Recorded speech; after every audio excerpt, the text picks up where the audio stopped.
Hello दोस्तों, कैसे हैं। आशा करते हैं कि आप लोग अच्छे से पढ़ाई कर रहे होंगे। तो आपके अपने यूट्यूब चैनल आदर्श विजन क्लासेज में स्वागत है।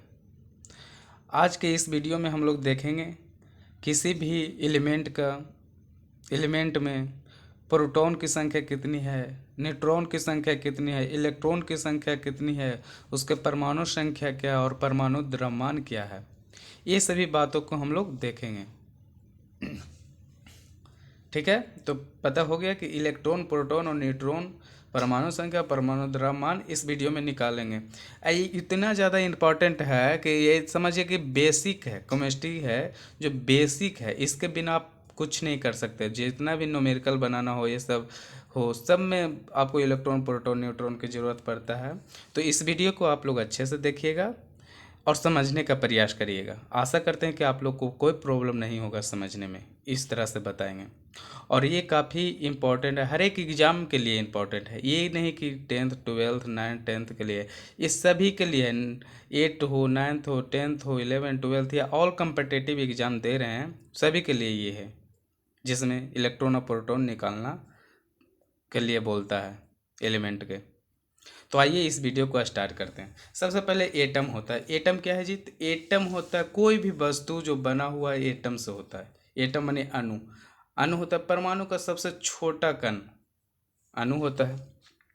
जैसे मान लिया जाए उसका स्ट्रक्चर बनाते हैं, देखिए ये है, ये न्यूक्लियस है। न्यूक्लियस में क्या होता है जी? न्यूक्लियस में होता है प्रोटॉन प्लस न्यूट्रॉन, प्रोटॉन और न्यूट्रॉन होता है। फिर उसके बाहरी कक्षा में सब क्या होता है? इलेक्ट्रॉन चक्कर काटते रहता है। इलेक्ट्रॉन क्या करता है? चक्कर काटता है। इलेक्ट्रॉन ऐसे घूमेगा, इलेक्ट्रॉन घूमते ही रहता है। इलेक्ट्रॉन ऐसा है ही है, उसको कोई स्थायी नहीं है। इधर उधर, इधर से चला तो उधर, ऐसे घूमते रहता है इलेक्ट्रॉन। और नाभिक में क्या होता है, यानी न्यूक्लियस में होता है प्रोटॉन और न्यूट्रॉन। ये होता है न्यूक्लियस। ये क्या होता है जी? न्यूक्लियस, जिसको बोलते हैं केंद्रक। केंद्रक। इसका खोज कौन किए थे पता है? रदरफोर्ड। इसका खोज कौन किए थे? रदरफोर्ड। रदरफोर्ड।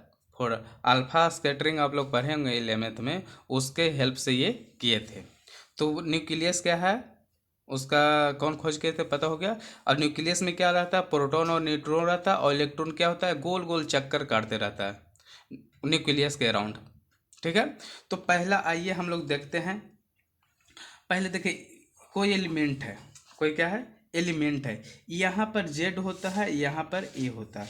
अब पूछिएगा आप लोग कि सर ये जेड और ये ए है क्या? ये जेड और ए है क्या? तो आइए आप लोग को बताते हैं। जेड होता है, जो होता है परमाणु संख्या। जेड क्या है? परमाणु संख्या, परमाणु संख्या। और ए होता है, ए बराबर होता है परमाणु द्रव्यमान, परमाणु द्रव्यमान होता है। एटॉमिक नंबर और एटॉमिक मास होता है। ये हुआ सूचित करते कोई भी एलिमेंट को। मान लिया जाए हम सोडियम के ले रहे हैं, सोडियम को, तो सोडियम यहाँ 11 लिखते हैं, यहाँ 23 लिखते हैं। इसका मतलब क्या हुआ? इसका लिखने का मतलब क्या है कि सोडियम एलिमेंट है, उसका परमाणु संख्या कितना है? 11 है। और परमाणु द्रव्यमान कितना है? 23 है। समझ गए? ये होता है। अब आइए कि परमाणु संख्या, परमाणु द्रव्यमान तो पता है। अब इसमें इलेक्ट्रॉन क्या होता है? इलेक्ट्रॉन क्या होता है? तो देखिए, जेड होता है क्या? जेड परमाणु संख्या होता है। तो जेड के बराबर जितना जेड रहेगा, जितना परमाणु संख्या रहेगा, उतना ही प्रोटॉन की भी संख्या रहेगा। जितना परमाणु संख्या रहेगा उतना ही प्रोटॉन की संख्या रहेगा, और उतना ही किसका संख्या रहेगा? इलेक्ट्रॉन की भी संख्या रहेगा। इलेक्ट्रॉन और प्रोटॉन और परमाणु संख्या तीनों बराबर होता है। ये कब होता है जी? ये सभी के लिए नहीं है, ये उदासीन एलिमेंट के लिए, उदासीन तत्व के लिए, जिस पर कोई चार्ज नहीं हो, उदासीन तत्व के लिए है, उदासीन तत्व के लिए है। ये नहीं कि किसी पे चार्ज दिया हो उसका हम ये लिख रहे हैं बराबर कर रहे हैं, नहीं, उसका इलेक्ट्रॉन अलग हो जाएगा, इलेक्ट्रॉन अलग हो जाएगा, लेकिन प्रोटॉन सेम रहेगा। प्रोटॉन क्या रहेगा? सेम रहेगा, लेकिन इलेक्ट्रॉन क्या हो जाएगा? उसका अलग हो जाएगा। ठीक है, यानी कि अगर चार्ज एलिमेंट रहे तो उसका जेड बराबर क्या हो जाएगा? P यानी कि जितना परमाणु संख्या होगा उतना ही प्रोटॉन की संख्या, इलेक्ट्रॉन अलग होगा, वो देखेंगे। ये क्या है, चार्ज एलिमेंट यानी कि आवेशित तत्व, चार्ज एलिमेंट यानी ये आवेशित तत्व के लिए है, जिस पर आवेश हो, चार्ज हो, उसके लिए है। तो ये समझ गए कि नंबर ऑफ प्रोटॉन और नंबर ऑफ इलेक्ट्रॉन क्या है। अब आ जाए नंबर ऑफ न्यूट्रॉन पूछेगा, एन। तो एन बराबर क्या होता है जानते हैं, परमाणु द्रव्यमान में से परमाणु संख्या को घटा दो, ए माइनस जेड, ए माइनस जेड, ये होता है आप लोग का क्या होता है, number of neutron. A minus Z क्या होता है, नंबर ऑफ न्यूट्रॉन होता है। तो नंबर ऑफ न्यूट्रॉन समझ गए कैसे निकलता है, ए माइनस जेड, और नंबर ऑफ इलेक्ट्रॉन होता है नंबर ऑफ प्रोटॉन के बराबर, और वहीं दोनों बराबर होता है किसके, परमाणु संख्या के। अब पूछिएगा कि परमाणु संख्या के बराबर होता है, क्लियर। अब परमाणु द्रव्यमान का फॉर्मूला क्या होता है, अब पूछिएगा ना कि सर ये तो पता हो कि जेड नहीं दिया होगा, अगर इलेक्ट्रॉन देगा, प्रोटॉन दिया है, तो नंबर ऑफ प्रोटॉन बराबर नंबर ऑफ परमाणु संख्या, ठीक है। अगर परमाणु द्रव्यमान भी कैसे निकालें सर, तो परमाणु द्रव्यमान निकालने का फॉर्मूला है, परमाणु द्रव्यमान बराबर परमाणु द्रव्यमान, परमाणु द्रव्यमान निकाल लीजिए, क्या, न्यूट्रॉन और प्रोटॉन का सम होता है, proton plus neutron, proton plus neutron को सम को ही क्या कहते हैं, परमाणु द्रव्यमान, ठीक है। परमाणु द्रव्यमान समझ गए। इलेक्ट्रॉन किसके, इलेक्ट्रॉन भी समझ गए, इलेक्ट्रॉन और प्रोटॉन जो होगा, जो किसके बराबर होगा, परमाणु संख्या के बराबर होगा, और नंबर ऑफ न्यूट्रॉन होगा जो परमाणु द्रव्यमान में से परमाणु संख्या को घटा देंगे, तो नंबर ऑफ न्यूट्रॉन निकल जाएगा। अब परमाणु द्रव्यमान बराबर होगा प्रोटॉन प्लस न्यूट्रॉन का सम हो जाएगा, क्लियर। अब एग्जाम्पल से समझने के प्रयास करते हैं, एग्जाम्पल ले लेते हैं पहले उदासीन एग्जाम्पल लेंगे, पहला एग्जाम्पल ले लिए, जैसे सोडियम लिए थे, सोडियम को देखिए, सोडियम यहाँ क्या होता है जी, 11 होता है, यहाँ पे होता है 23 होता है। इसमें हमको बताया प्रोटॉन कितना है, इसमें प्रोटॉन कितना है, तो देखिए यहाँ पे हम बताए थे आपको कि न जेड यानी कि परमाणु संख्या बराबर ही होता है नंबर ऑफ प्रोटॉन। ये चार्ज है यानी कि आवेशित तत्व है कि न्यूट्रल है, तो न्यूट्रल है सर, उदासीन है, इस पर कोई चार्ज नहीं है, समझ रहे ना। तो जितना परमाणु संख्या होगा उतना ही प्रोटॉन होगा। तो परमाणु संख्या कितना है जी, 11 है, परमाणु संख्या कितना है, 11। तो पहले पहले यहाँ लिख लीजिए, पहले जेड बराबर क्या है, 11, यानी परमाणु संख्या 11 हो गया, और परमाणु द्रव्यमान ए से डिनोट करते, ए बराबर हो गया 23, ठीक है। अब आ जाइए प्रोटॉन बराबर क्या हो जाएगा, बस बोलिए, प्रोटॉन होता है क्या, जेड के बराबर, यानी परमाणु संख्या के बराबर होता है, तो जेड यहाँ कितना है, 11, यानी प्रोटॉन 11 हो गया।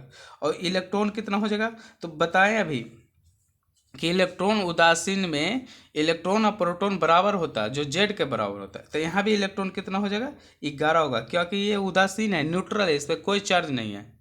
इलेक्ट्रॉन, प्रोटॉन और न्यूट्रॉन क्या होता है, तो न्यूट्रॉन अभी बताएं न्यूट्रॉन ना, न्यूट्रॉन क्या बताएं कि परमाणु द्रव्यमान से परमाणु संख्या को घटा दीजिए, यानी कि ए अब माइनस जेड कर दीजिए, तो ए कितना है जी, ए है 23, अब माइनस 11 हो जाएगा, बराबर कितना आ जाएगा, 12, 12 आ गया, यानी प्रोटॉन कितना आ गया, 12 आ गया, समझ गए। अब इलेक्ट्रॉन, प्रोटॉन, न्यूट्रॉन, ए जेड निकल गया। ऐसे देखिए, मान लीजिए इतना दिया है, ये नहीं पता, तो हमको परमाणु संख्या बराबर क्या होता है, नंबर ऑफ प्रोटॉन, तो प्रोटॉन है। अब परमाणु द्रव्यमान बराबर क्या होता है, प्रोटॉन प्लस न्यूट्रॉन, तो प्रोटॉन के जोड़े 11 और न्यूट्रॉन के जोड़े 12, 11 12 कितना, 23 आ रहा है, यानी बनाए जे सही है। ये तो सोडियम का हो गया। अब आप बोलिएगा सर दूसरा एलिमेंट के ले लीजिए, क्या, दूसरा एलिमेंट के लीजिए, तो दूसरा एलिमेंट ले लेते हैं, दूसरा